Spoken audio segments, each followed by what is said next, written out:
Quarta, 28 de abril de 2021, seja bem-vindo.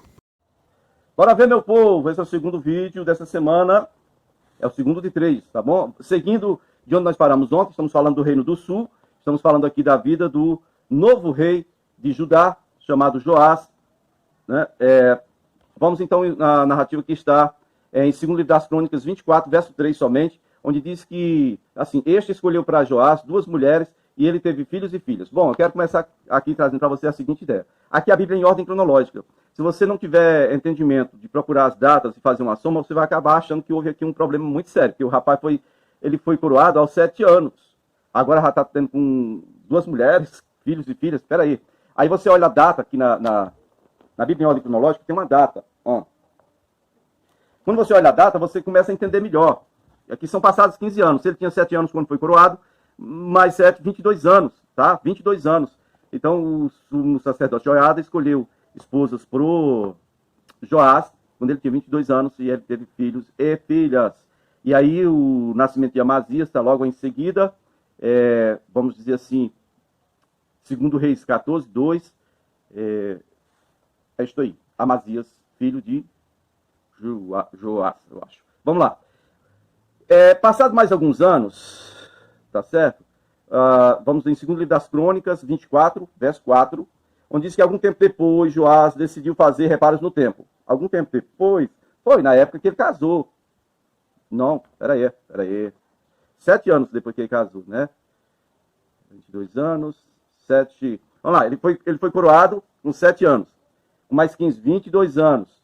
Com 22 anos, ele teve mulheres e teve filhos. Isso aí.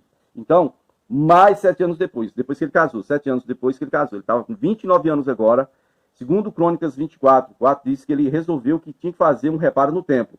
Aí ele vai atrás dos sacerdotes e diz, olha, cadê aquela oferta que na lei do Senhor aí, Moisés disse que tinha que ter uma taxa anual para reparo do templo, cadê? E ninguém deu resposta para ele. Ele ordenou, na verdade, que se fizesse coleta vamos dizer assim, desse imposto do templo, e para fazer um reparo no templo. Ninguém falou nada. No ano seguinte, você vai olhar aí 2 textos para você entender essa história. O primeiro é 2 Crônicas 24, do 4 ao 7, e depois você vai ler 2 Reis 12, do 4 ao 8. Né? No segundo ano, se você olhar em 2 Reis 12, 6, um ano depois, ninguém tinha feito nada. E ele ficou irritado. Disse, olha, eu decidi que ia fazer um reparo no templo aqui, falei que vocês escolhessem a oferta, né, o imposto do templo, que é lei de Moisés, e vocês não fizeram nada, que é isso? E aí ele vai e chama um sacerdote Joiada e questiona, por que os sacerdotes não fizeram a coleta que eu mandei? E aí o Joiada, né, fala para o Joás que os sacerdotes, eles tinham, versículo 8 aí, 2 Reis 12, 8, eles tinham concordado em não receber mais nenhuma prata do povo, e não serem mais encarregados dessas reformas do templo. Então, quer dizer que eu posso usar o templo, tenho que usar o templo para todos os fins, mas eu não quero mais me encarregar em organizar nada de reforma no templo. Seria a mesma coisa de você chegar em sua casa e dizer assim, eu gosto muito dessa casa, mas eu não vou fazer reparo não. É como alguém que simplesmente não é dono, simplesmente aluga, sai e deixa tudo arrebentado. Foi isso que eles tinham combinado, foi isso que eles tinham, esse acordo deles. Ou seja, eu vou trabalhar só no meu ofício aqui, quem quiser que repare o templo. Foi isso que eles fizeram. E aí, vamos agora para outros 2 textos para você entender bem. 2 Reis, capítulo 12, do versículo 9 ao versículo... ao versículo 16, você vai ver o que o rei fez para conseguir fazer o reparo do templo.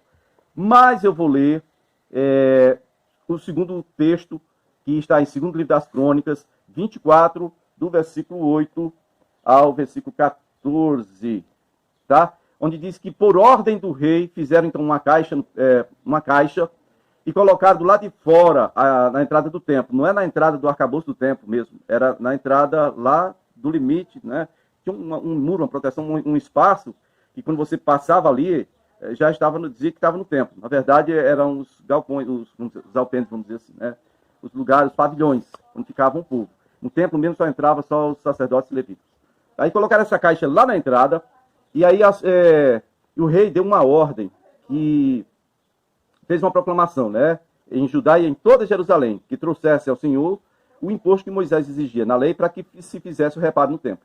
Verso 10, segundo Crônica 24, 10, vai dizer que todos os líderes do povo trouxeram com alegria e as contribuições e colocaram na caixa até ela encher. Então, quando a caixa enchia, eles pesavam aquilo e registravam dia tal, o peso da prata que tinha aqui era tanto, e davam aos coordenadores dos trabalhos, né, dos reparos do templo. E assim eles pagavam os trabalhadores pedreiros, os carpinteiros e etc, tá bom? Olha aí, 2 Crônicas 24, lá no versículo 13, parte B, diz que eles reconstruíram o templo de Deus de acordo com o modelo original e o reforçaram. Quando terminaram, trouxeram o restante da prata, que sobrou da construção, e entregaram a joiada, e entregaram ao rei e a joiada, né? Como foram feitos foi assim que eles fizeram os utensílios para o holocausto, né? Bacia, garfo, essas coisas que precisavam, tudo de prata, precisavam ser feitas para os sacrifícios. E aí o texto aqui de 2 Crônicas 24, versículo 14, vai dizer que enquanto Joiada viveu, houve holocausto apresentados continuamente no templo do Senhor, direto, mas foi enquanto ele viveu. Tem um detalhe que eu não li, está no outro texto, eu queria que você voltasse comigo em 2º livro das Crônicas 24, no versículo 7, o rei está dizendo assim, olha o motivo que fez com que o rei quisesse fazer um reparo no templo. Estava tudo muito largado, estava tudo muito esquisito. E aí o rei Joás aqui, 2 Crônicas, capítulo 24, versículo 7, vai dizer que, de fato, Atalia, aquela mulher ímpia, e os seus filhos tinham arrombado o templo de Deus, e tinham até usado os seus objetos sagrados para cultuar os Baalins. Dá certo um negócio desse? Atalia era neta de Orni. Quem é Orni? Pai de Acabe. Adoradora de Baal. Não sei porque que Jeú não matou ela antes, né? Ou não fez também um acidente com ela, do jeito que fez com Jezabel.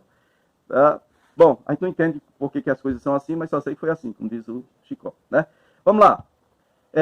Agora eu quero que você observe uma coisa. Nesse momento aqui em que estamos narrando, momento da reforma do templo, nós precisamos agora dar uma olhadinha no que está acontecendo lá no Reino do Norte. Por quê? Porque agora já se passaram mais 8 anos, tá certo? De história. Tá ok? Então vamos voltar aqui para ver o que aconteceu no Reino do Norte, no mesmo ano do reparo do templo. Vamos lá. Você vai ler em 2º livro dos Reis, capítulo 10, versículo 34, vai dizer que os demais acontecimentos do reinado de Jeú, todos os seus atos, todas as suas realizações estão escritos nos registros históricos dos reis de Israel. Jeú descansou com os seus antepassados e foi sepultado em Samaria. Seu filho Jeoacás foi seu sucessor. Ou seja, no sul tem Joás, no norte agora é Jeoacás, sucessor de Jeú. Então, reinou Jeú 28 anos sobre Israel em Samaria. E o Jeoacás, ele já estava reinando com o pai há algum tempo.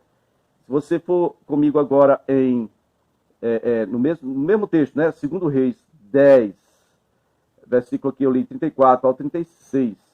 Você vai, então, seguir 2 Reis 13 agora. 2 Reis 13, versículo 1, vai dizer que no 23º ano do reinado de Joás, rei de Judá, filho de Acasias, Jeoacás, filho de Jeú, tornou-se rei sobre Israel, e ele reinava em Samaria, e ele reinou somente 17 anos. Ele fez o que o Senhor reprova, seguindo os pecados de Jeroboão, filho de Nabate, como fizera seu pai, o Jeú, né? Então, veja bem, Jeú acabou com a família do Acabe, ele destronou, acabou com tudo, todos os adoradores de Baal, ele matou tudo, mas ele não dispensou a adoração ao bezerro. Por quê? Provavelmente é porque já tinha se tornado uma fonte de lucro muito boa, e ele tinha medo que o povo de Israel, o mesmo medo que Jeroboão teve lá no início, que o povo tivesse que descer para o Reino do Sul para ir cultuar a Deus de Israel no templo, e essa unidade religiosa se tornasse um problema político. O povo realmente quisesse passar para o Reino do Sul e reunificar os reinos. Era isso que ele tinha medo. Então, mesmo que Jeú acabou com a adoração a Baal, continuou com a adoração ao bezerro na extremidade norte e sul. Tá bom? O bezerro Jeroboão. Mesma política agora adotada pelo filho dele, Jeoacás. Certo? Ele fez o que o Senhor reprova, segundo os pecados de Jeroboão. Vamos agora, então, em 2º livro dos Reis, capítulo 13, se você der um pulinho aí lá no versículo 22, 2 Reis 13, 22, Azael. Azael, quem é Azael? É aquele cara que matou o rei Ben-Hadad, da Síria. Tá? Azael, agora virado no saci, começou a oprimir Israel. E aí diz aqui, segundo Reis 13, 22, que ele oprimiu Israel durante todo o reinado de Jeoacás. Por isso, por causa disso, a ira do Senhor, e por causa da adoração, né? A ira do Senhor se acendeu contra Israel, e por longo tempo ele manteve Israel sob o domínio de Azael, ou seja, sob a opressão de Azael, rei da Síria, e também seu filho Ben-Hadad. Como é? Vamos olhar aqui direitinho, vamos olhar essa história direitinho. Pelo amor de Deus, segundo Reis, capítulo 8, versículo 14, está bem claro que Azael foi quem matou Ben-Hadad. Agora, Azael deu esse mesmo nome para o filho dele, é isso? É. Você pode confirmar em 2 Reis, capítulo 13, verso 24. Azael matou o rei da Síria, que se chamava Ben-Hadad. E já era Ben-Hadad II. E aí ele vai dar esse nome para o filho dele, que vai ser sucessor dele. Que coisa absurda. Cada coisa doida que a gente vê, né? Meu Deus. Bom, vamos seguir aqui. 2 Reis, capítulo 13, versículo 4, diz: então Jeoacás buscou o favor do Senhor atendeu ele, viu o suplício que ele estava passando. E verso 5 diz que o Senhor providenciou um libertador para Israel, e aí ele escapou dessa opressão de Azael, e voltaram a viver a vidinha normal. Mas no versículo 6 diz que continuaram a praticar os pecados da dinastia de Jeroboão, ou seja, continuaram adorando o bezerro de ouro, e permaneceram nessa culto idólatra. Inclusive, a posse do poste sagrado permanecia lá em pé, em Samaria. E aí, versículo 7 vai dizer que todo o exército de Jeoacás, de tudo, eles só restaram 50 cavaleiros, 10 carros de guerra e 10.000 soldados de infantaria, pois o rei da Síria, o Azael, já tinha destruído a maior parte da força militar, né, e tinha reduzido eles ao pó. Tá ouvindo? Aquela profecia que o Elias falou: quem escapar da mão do Azael, da espada do Azael, Jeú mata. Quem escapar da espada de Jeú, será o Eliseu que vai ter que acabar com isso. Ok, meu povo? Pois é isso aí. Vamos então agora voltar para o Reino do Sul. Por quê? Porque aqui no Reino do Norte já deu, certo? Já deu o que tinha que dar. Vamos voltar aqui no Reino do Sul. No Reino do Sul, no ano 828 a.C., Israel sofre uma devastação, mas mais tarde é restaurado, certo? É a praga dos gafanhotos que você vai ver no livro de Joel, que eu convido vocês todos a lerem. É um livro, não é muito grande, leia o livro todo, você vai ver expressões a partir de Joel, capítulo 1, no versículo 4, ele diz: o que o gafanhoto cortador deixou, o gafanhoto peregrino comeu. E o que o gafanhoto peregrino deixou, o gafanhoto devorador comeu. E o que o gafanhoto devastador deixou, o gafanhoto devorador comeu. É uma lamentação medonha aqui do profeta Joel. Na lista dos profetas menores tem Oséias, Joel é o segundo. Tá bom? E aí eu quero que você leia todo o capítulo, ou todos os capítulos. Eu quero que você leia o livro todo de Joel. 1, 2, 3, pelo menos aqui tem até capítulo 3, em 2º livro das Crônicas, capítulo 24, versículo 12, onde diz que morreu o sumo sacerdote Joiada, tá certo? Ano 820 a.C. E aí morreu com a idade avançada, com 120 anos, foi sepultado com os reis na cidade de Davi, em atenção ao bem que havia feito em Judá e em favor de Deus e do seu templo. Valeu! Para aqui.